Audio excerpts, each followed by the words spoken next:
okurejera abatura urutindo ruryahamugera gwa Kajebe okugite cyaro cya Kikara na Kasita aharuguto rwa kilomita 15 umuruka gwa Buyanja mugombora ya Bararu umur district ya Hoima kandi rumazire myaka 15 rucecere.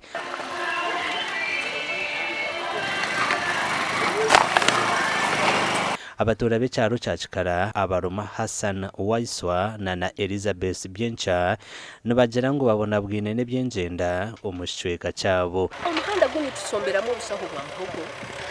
turabiya hane bitoko tubanza kubitangura hapiki turabiya hane bitakuni twariza hamwe n'abakaza bakuzara turabo umuhanda guni kugenda mu Rwaro Buraru amayizago gajura abana baitu batandika kuraba usanga amayizago ni gayika ayiguru hano umunda nururanta abana tukubambura bwambura genda kubayiki anseri nibo basobole genda hamasomero nakuga ikayini gatalibaniza muno kandi bitutalibanize muno. Omwanya ugo guruhorcerna n'ubushozi ekinte cy'abatura bari kugira ngo batunzireho ebizobo byinji nobwo tukere tubona tukasazi n'umulamulani otiyambiriho akatore kinawo tukumsima kandi tukangira tugambira sana asumani kadiri umuntu wetwa komite ikomeye kubantu bayingi muno bafunira accident ha kasozi kanu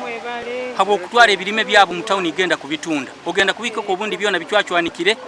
nkebyo kulya nkebyo okwesanga olaho olimire bintu byawe to okutunda obusente butito kandi okuherera omwana bokusanga otunzira buntu butito omwana nibamubinga school fees. Robert Mwanga uri chairman wegombora ya Bararu nagira ngo ngegombora tibine sente zo kuhakora guno guli gwaitu gwa sub county kyonka ijwezi tukahanura twarabyaho minati nitugamba kusikikira nkuguli guti no busente obutito bwe tufuna nkaitwe twagusindika kugenda district niye gutwale guruge hanu Kisita gurabe hanu gugende gurabe Kihohoro mpaka Gusanga baita abembeje bagiye twavuga ku ruhongi twabana na ku ruhongi twabaza n'abanywanyi bayita bamwe twabasomeye kiri twina batwatiraho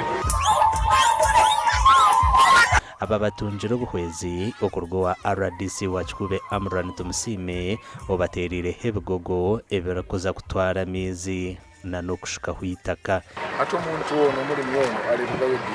yeto muri myono kakusanga bayene mwanda mu ruhongi naona sako itware ngoko yaye mutawoni nawe mitwaye ikimege na gitunda na tungama kasete na kule ibati na kule nkoko ibiro mukana zitekaho ne itakale mukurorao aliserebakaho akonseize sente nyingi itweze tutakusobora nka sub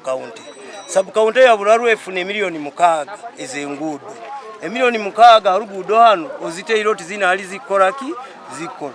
amakuru gasha kwa Ambrose Nuwagaba Katoto.